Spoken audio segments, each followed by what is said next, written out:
por gentileza a Bíblia Sagrada no livro dos Salmos, capítulo 103. Livro dos Salmos, capítulo 103.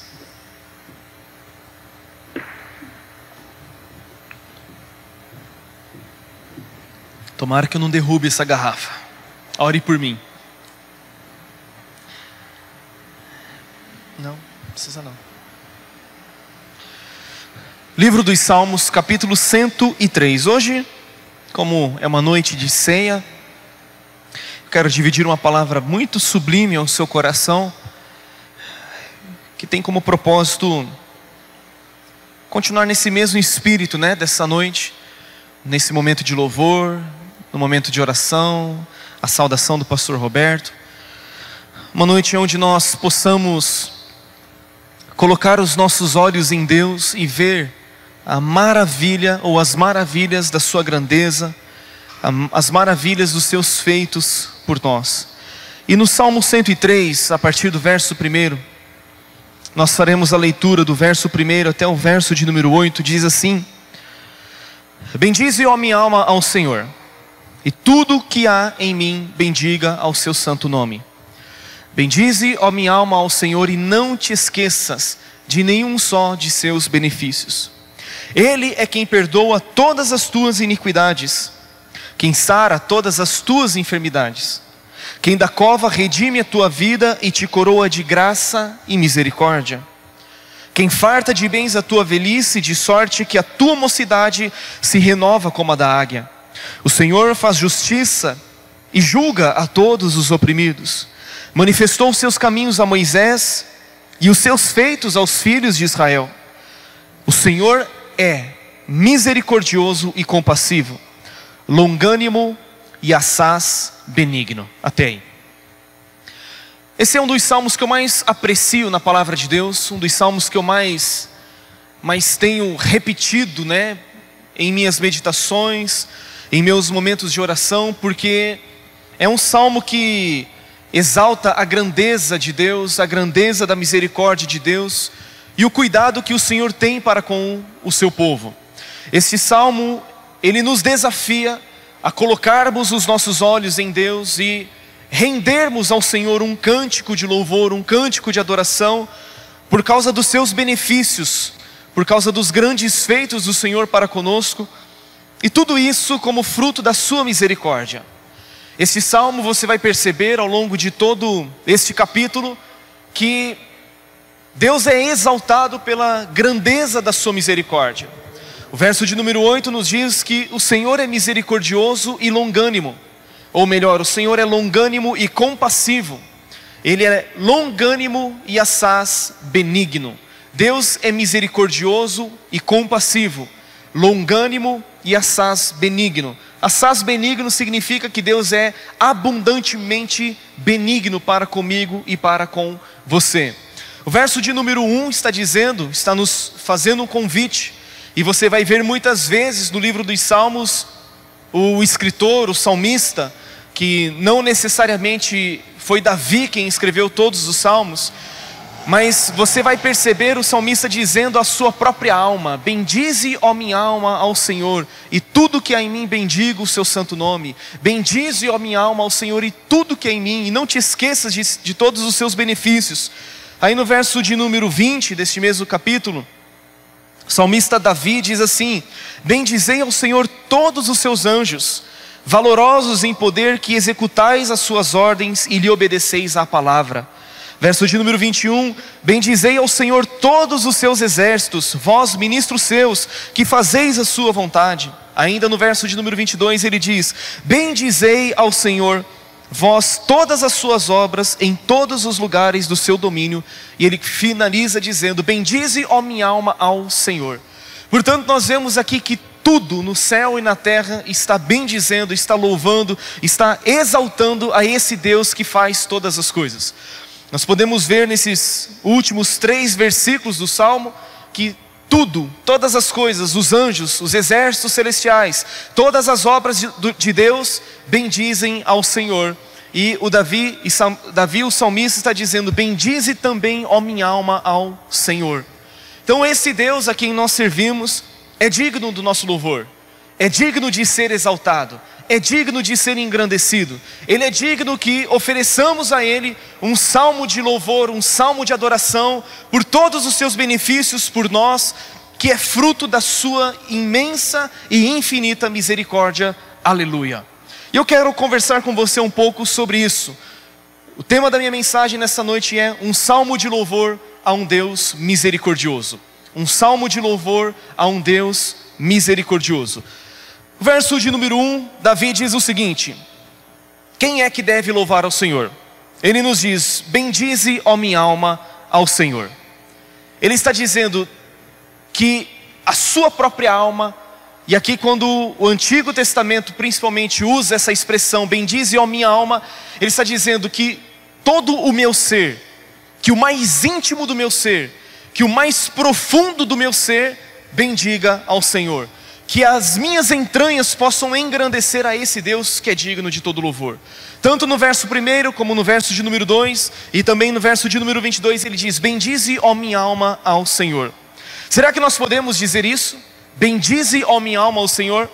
Será que nós podemos repetir como Davi, ter esse tipo de expressão diariamente, constantemente, em todas as áreas da nossa vida?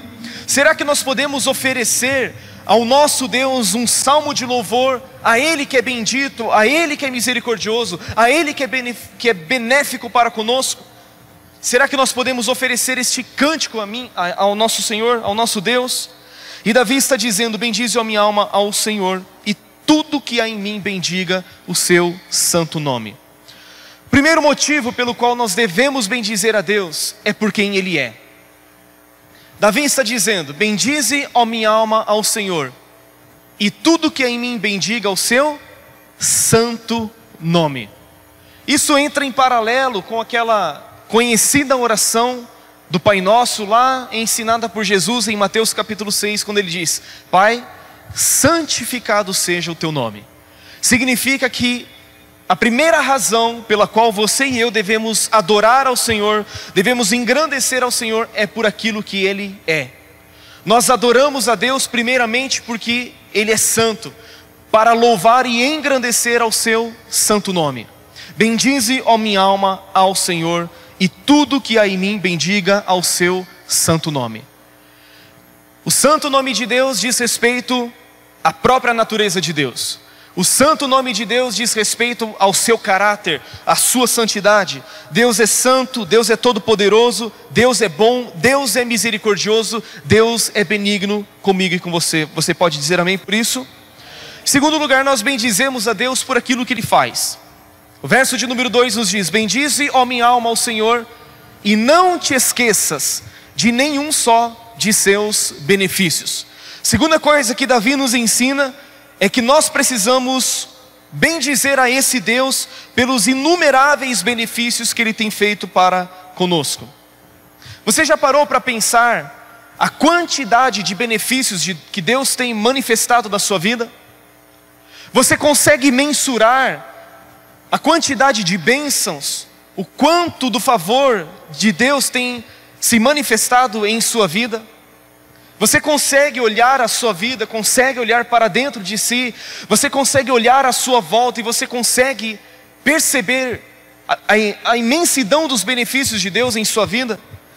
Lá no Salmo 116, no verso de número 12, o mesmo Davi diz: que darei ao Senhor por todos os benefícios para comigo? Qual a recompensa? O que nós poderíamos dar a esse Deus que tanto tem feito por mim e por você? Será que tudo que nós fizermos e oferecermos a esse Deus é suficiente para recompensá-lo por tudo aquilo que Ele tem feito por nós? Você consegue enxergar os benefícios de Deus em sua vida? Você consegue perceber os inúmeros benefícios? Um benefício é um favor, uma dádiva, um presente recebido. E irmãos, tudo que nós temos é fruto da benevolência, da graça, do favor de Deus em nossa vida. A família é um benefício, a salvação é um benefício, a vida é um benefício, a saúde é um benefício, o emprego, as habilidades que você tem, são todos benefícios recebidos da parte de Deus. E quais são os benefícios que Davi menciona aqui nesta passagem? Quais são os benefícios pelos quais a sua alma engrandecia a Deus? Quais são os benefícios que nós também temos recebido? E ele começa a mencionar então, a partir do verso de número 3, dizendo os benefícios. Primeiro benefício, verso de número 3, Davi diz o seguinte: é Ele quem perdoa todas as tuas iniquidades. Eu pergunto a você nessa noite, meu irmão, existe maior benefício do que o perdão de Deus? Será que todos nós precisamos do benefício de Deus chamado perdão, ou apenas algumas pessoas? Todos nós necessitamos, todos nós carecemos, não apenas do perdão de Deus uma vez ou outra, em alguma área da nossa vida, mas todos os dias nós precisamos do perdão de Deus. E Davi está dizendo que é Ele quem perdoa todas as tuas iniquidades. É Ele quem perdoa todas as tuas faltas. É Ele quem perdoa todas as tuas culpas. É Ele quem perdoa todas as falhas que você e eu cometemos. Eu te pergunto, Deus perdoa apenas algumas das nossas falhas? Deus perdoa apenas alguns dos nossos pecados? Deus perdoa algumas das nossas transgressões?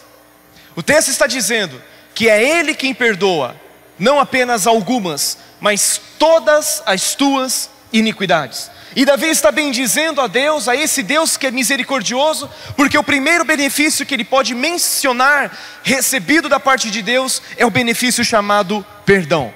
E Davi está dizendo, é Ele quem perdoa todas as tuas iniquidades. É esse Deus rico em perdoar, que perdoa a minha e a sua iniquidade. No livro do profeta Isaías, no capítulo 55, no verso de número 7, está escrito: deixe o perverso o seu caminho, o iníquo os seus pensamentos. Converta-se ao Senhor, que se compadecerá dele, e volte-se para o nosso Deus, porque é rico em perdoar. Esse Deus a quem nós queremos bendizer nessa noite, Ele é rico em perdoar, e Ele é capaz de perdoar todas as tuas iniquidades, todas as nossas iniquidades, todos os nossos pecados cometidos. Aleluia! Graças a Deus pela imensidão do seu perdão, que nos alcançou e nos alcança sempre. O que seria de nós se não experimentássemos o perdão de Deus? Mas ainda tem um outro benefício. O segundo benefício que Davi menciona, ainda no verso de número 3, ele diz que Deus não apenas perdoa todas as nossas iniquidades, mas Davi diz que Ele é quem sara todas as tuas enfermidades. A segunda, ou o segundo benefício que nós experimentamos da parte de Deus, é a cura. Esse Deus tem a capacidade de nos curar. Esse Deus continua sendo poderoso a ponto de nos curar, não de algumas enfermidades, assim como Deus não perdoa uma parte dos nossos pecados, mas Ele perdoa todos os nossos pecados. Esse Deus sara, tem poder para curar, não apenas algumas enfermidades, mas Ele é poderoso para nos curar de todas as enfermidades. Será que nós podemos louvar a Deus por este benefício tão perfeito, tão precioso? Esse Deus é poderoso para curar você e a mim de todas as enfermidades, independente de qual a natureza delas. Ele é o Senhor que cura, Ele é o Senhor que sara. A Bíblia nos fala a respeito de uma manifestação de Deus, quando Deus se manifesta à nação de Israel como sendo Jeová Rafá, que significa o Senhor que te sara.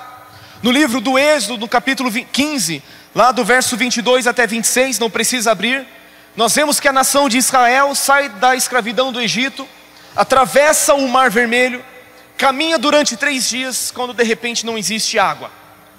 Aí nós sabemos que eles começaram a murmurar, e ali eles se depararam com as águas chamadas águas de Mara, que significa águas amargas. E a Bíblia diz que Moisés lança um tronco de árvore sobre aquelas águas, e as águas amargas se tornaram então em águas doces. Naquele momento Deus estava curando, estava sarando aquelas águas. E Deus disse assim: eu faço isso para que vocês saibam que eu sou o Senhor que te sara. Todos os milagres de Deus são pedagógicos. Todas as manifestações miraculosas de Deus têm como propósito mostrar a mim e a você que Ele é o Senhor que nos sara. Ele é o Deus Todo-Poderoso, cujo Filho levou sobre si todas as nossas dores, todas as nossas enfermidades carregou no madeiro. Ele não apenas nos cura de algumas enfermidades, mas Ele é o Deus que sara todas as nossas enfermidades. Aleluia! Na cruz do Calvário, Jesus Cristo levou sobre si todas as nossas doenças, todas as nossas enfermidades, não apenas do corpo, mas também enfermidades da nossa alma. Esse Deus tem o poder de transformar aquilo que está amargo em nossa vida em doçura. Ele tem o poder de transformar a amargura do nosso coração em um sentimento de alegria, em um sentimento de paz, em um sentimento de contentamento. Esse Deus tem o poder de transformar águas amargas em águas doces em nossa vida. Qual é a enfermidade que ainda está te desafiando? Queridos, nós precisamos crescer em fé. Eu comecei a ler ontem um livro chamado O Apóstolo da Fé, de Smith Wigglesworth. E aquele homem foi usado por Deus na sua geração, manifestando sinais, prodígios e maravilhas, pessoas sendo curadas de sua enfermidade.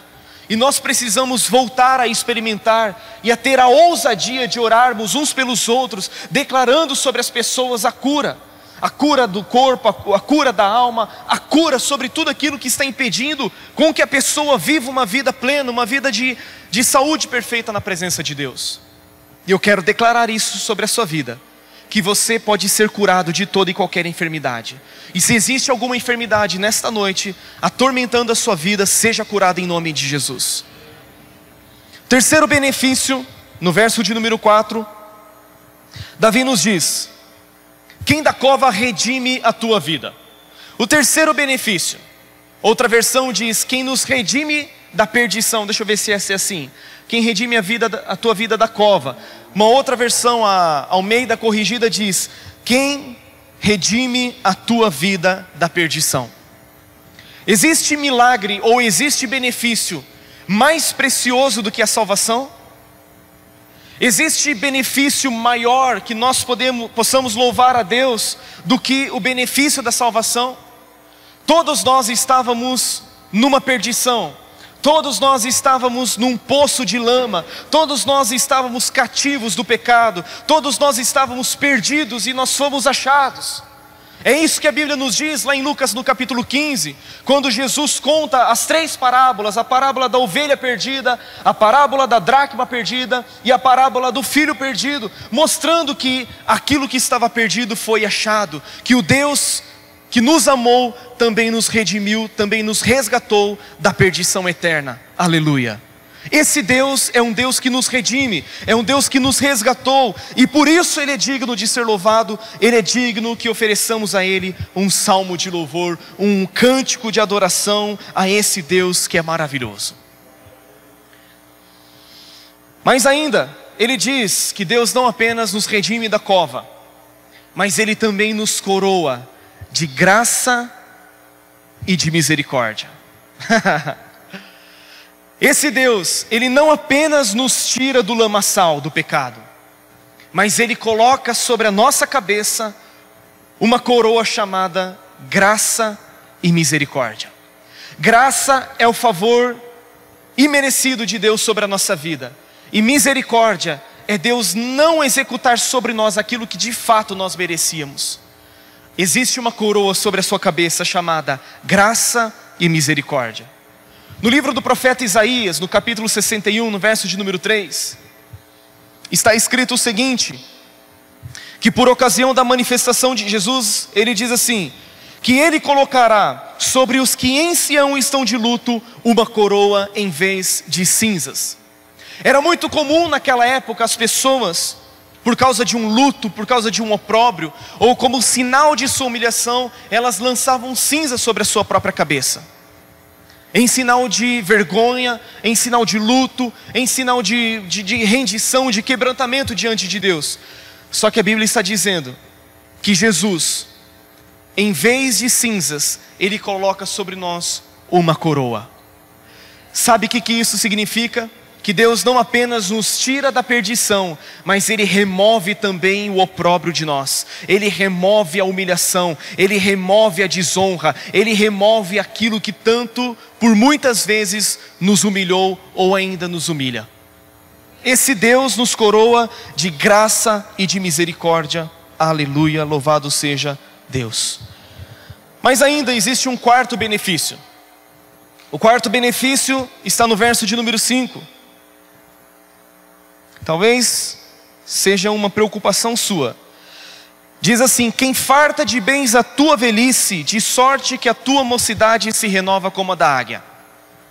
O Deus a quem nós servimos e que é digno de ser louvado, Ele não apenas abençoa a nossa vida no sentido espiritual, no âmbito espiritual, não apenas nos abençoa no âmbito da nossa alma, restaurando-nos por dentro, mas esse Deus, conforme o texto está nos dizendo, que Ele nos supre. A Bíblia diz: é Ele quem farta a tua velhice de bens. É esse Deus que supre todas as tuas necessidades. É Ele quem cuida de você. Ele cuida de você desde a sua mais tenra idade até a sua velhice. Ele continua cuidando de você. Ele não desampara aqueles que lhe pertencem. Ele não desampara os seus justos. Ele não desampara os seus filhos. Meu irmão, não importa se você está no início da sua vida ou se você está nos dias finais da sua vida aqui na terra, porque a eternidade ainda virá, amém? O que importa é que este Deus cuida de você, independente da área ou do momento que você está vivendo. Ele farta a sua velhice de bens e a sua mocidade Ele renova como a da águia. Ele cuida tanto do velho como também do jovem. Ele cuida tanto do idoso como também do mais novo. Esse Deus manifesta os seus inúmeros benefícios por mim e por você. Quantos estão entendendo? Digam amém.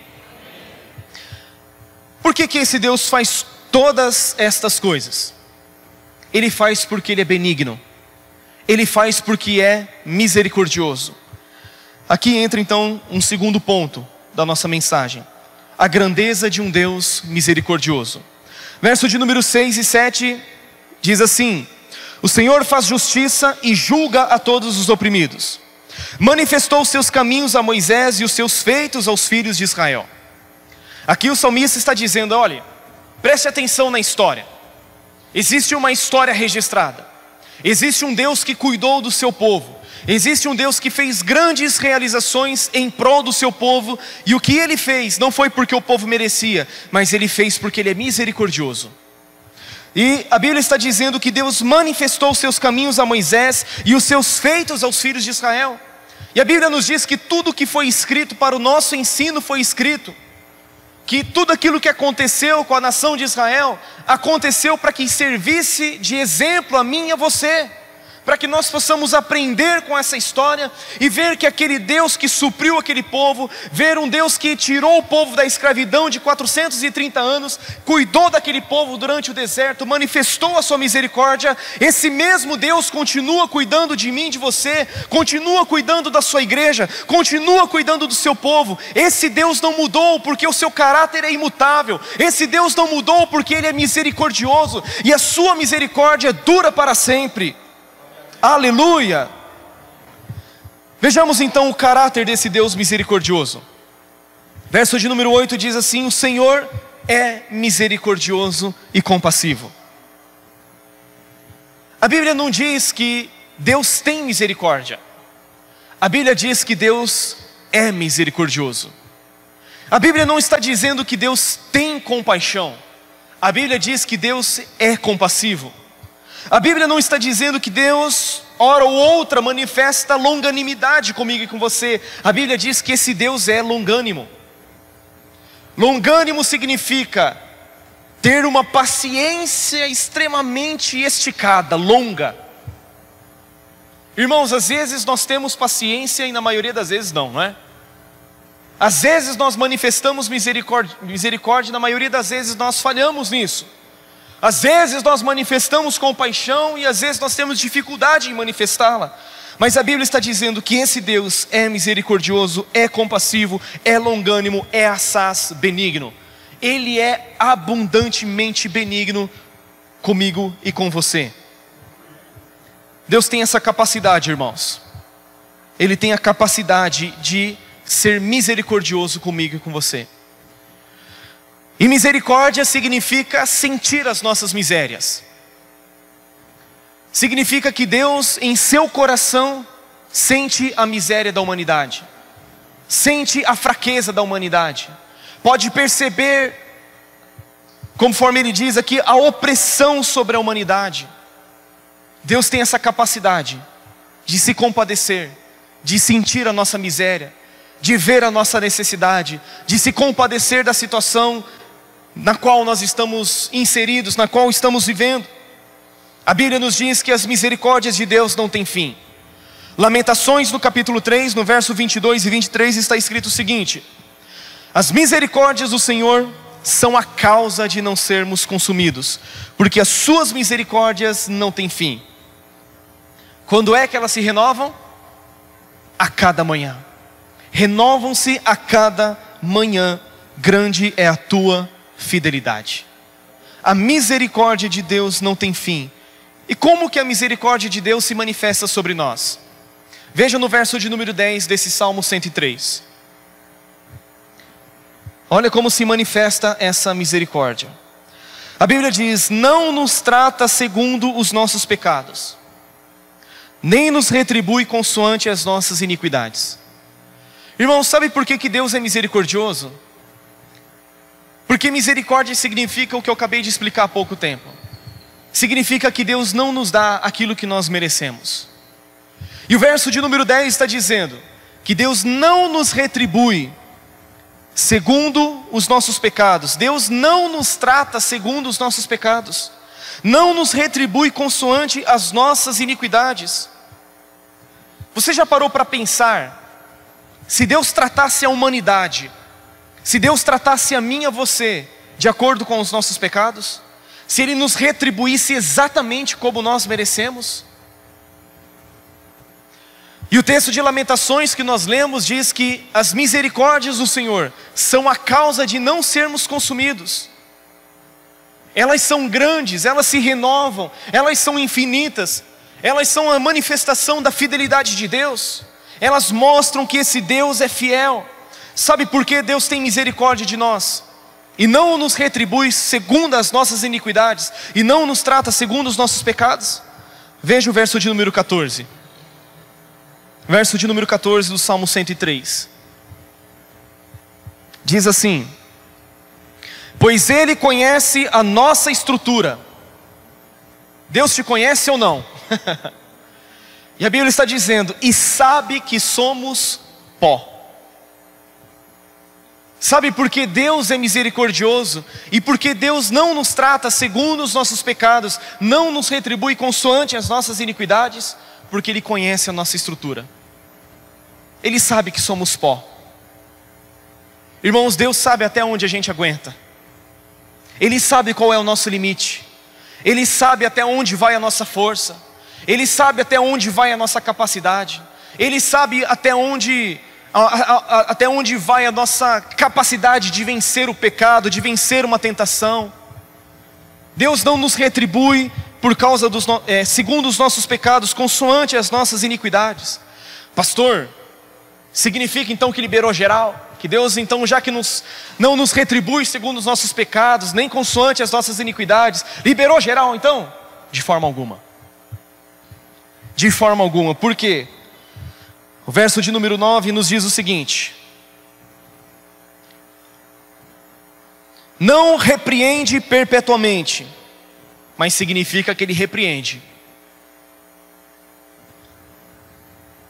Nem conserva para sempre a sua ira, significa que Ele se ira.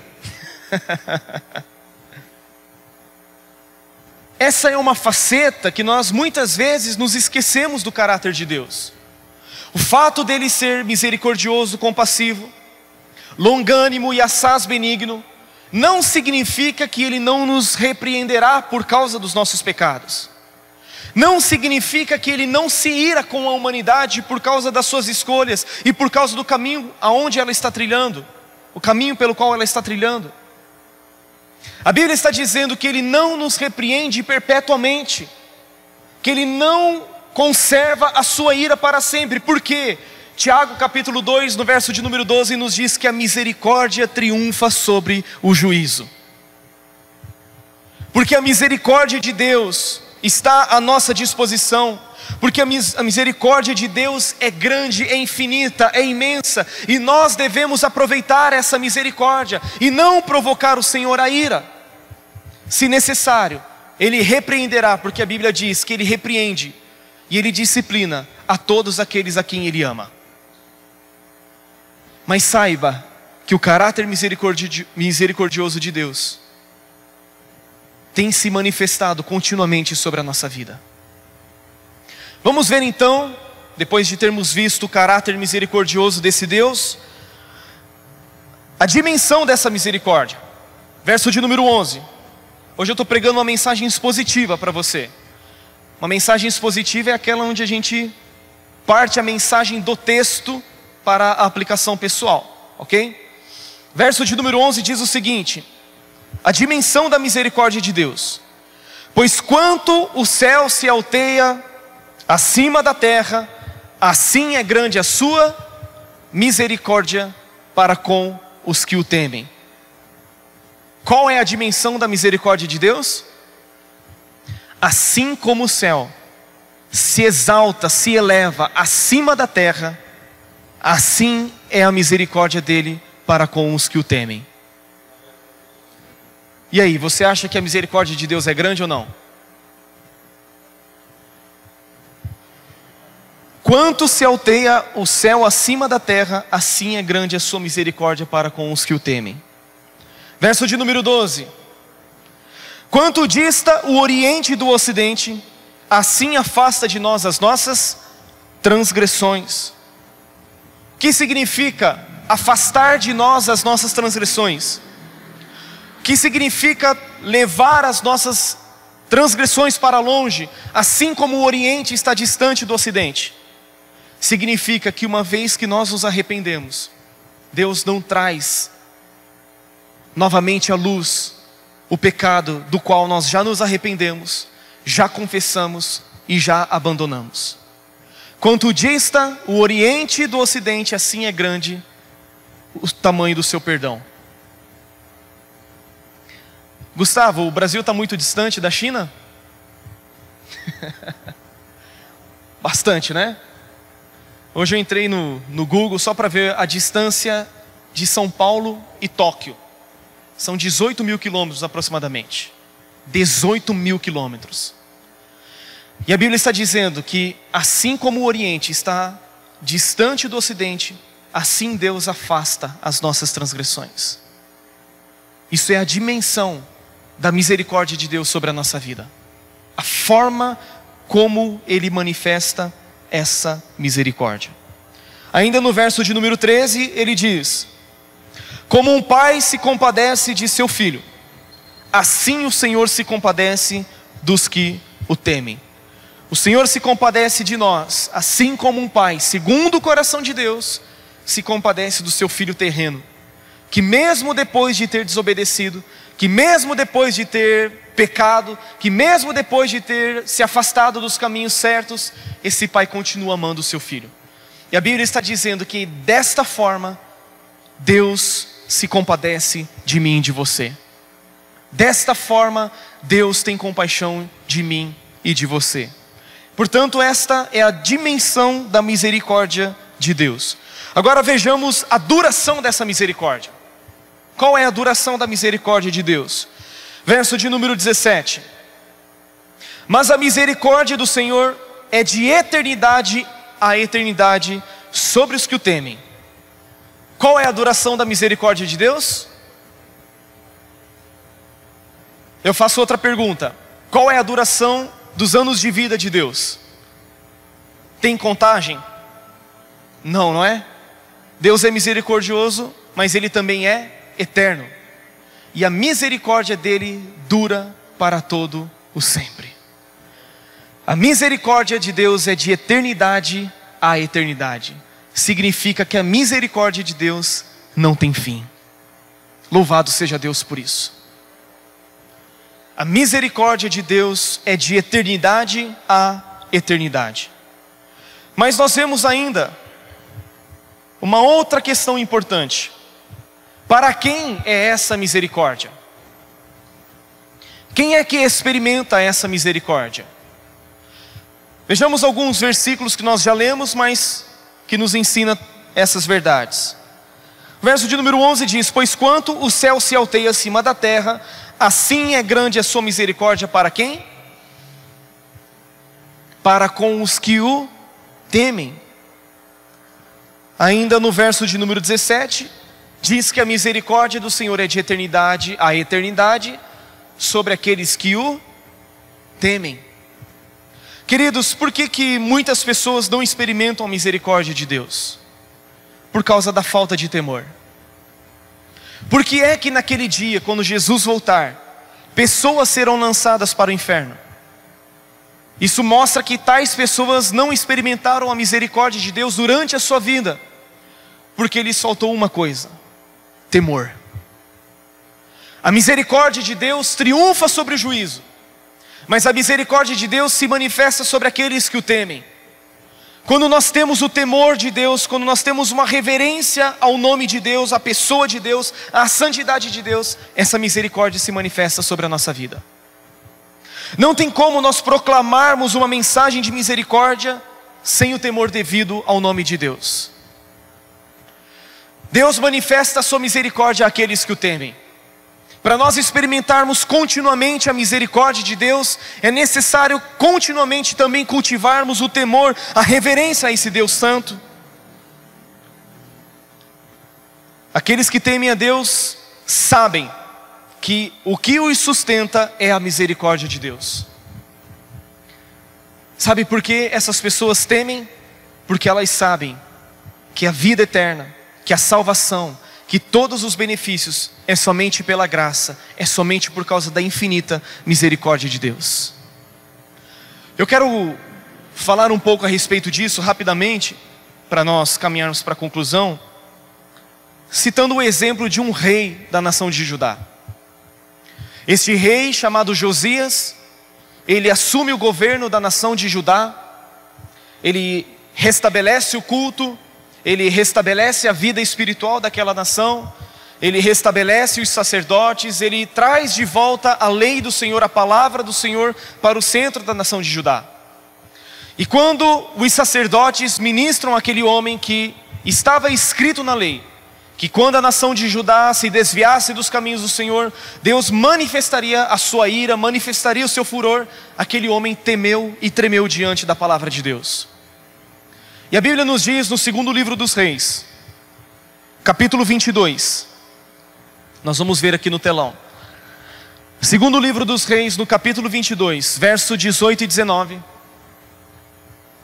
diz o seguinte: todavia ao rei de Judá, que vos enviou para consultar ao Senhor, assim lhe direis: assim diz o Senhor, o Deus de Israel, quanto às palavras que ouviste, porquanto o teu coração se enterneceu e te humilhaste perante o Senhor, quando ouviste o que falei contra este lugar e contra os seus habitantes, isto é, que se haviam de tornar em assolação e em maldição, e rasgaste as tuas vestes e choraste perante mim, também eu te ouvi, diz o Senhor. Aquele rei ouviu que por causa da desobediência da nação viria um tempo de juízo sobre o povo. Aquele homem, diz a Bíblia, que se enterneceu, se humilhou diante de Deus, e ele pediu pela misericórdia do Senhor. E o profeta foi enviado a ele para dizer o seguinte: olha, porquanto você teve essa postura, as tuas palavras foram ouvidas. As tuas palavras foram ouvidas, e aquilo que você temia não acontecerá sobre a nação de Judá. Queridos, quando nós ouvimos a palavra de Deus e deixamos que o temor de Deus entre em nosso coração e nos humilhamos diante do Senhor, nós experimentamos a misericórdia. Nós experimentamos a misericórdia de Deus, ou seja, Deus não nos retribui conforme nós merecíamos, mas Ele retribui conforme o seu caráter, conforme a sua benignidade e conforme a sua misericórdia sobre nós. Esse Deus é misericordioso e compassivo. Esse Deus é longânimo, Ele tem uma paciência assim. Foi Ele quem capacitou a Jó. Né? Às vezes a gente fala, meu Deus, essa pessoa tem a paciência de Jó. Mas a paciência de Jó foi Deus que deu. Então esse Deus é longânimo, é benigno, é misericordioso. E a misericórdia dele é sobre aqueles que o temem. E Davi está dizendo: bendize, ó minha alma, ao Senhor, e tudo que há em mim bendiga o seu santo nome. Bendize, ó minha alma, ao Senhor, e não te esqueças de nenhum de seus benefícios. E todos esses benefícios são fruto dessa misericórdia que jamais terá fim. E aí nos versos 20, 21 e 22, Davi nos convoca, nos desafia, não apenas a mim e a você, mas a todo o universo, a bendizer esse Deus tão grande e tão misericordioso, que é digno de ser louvado. Aleluia. Vamos nos colocar em pé, por gentileza.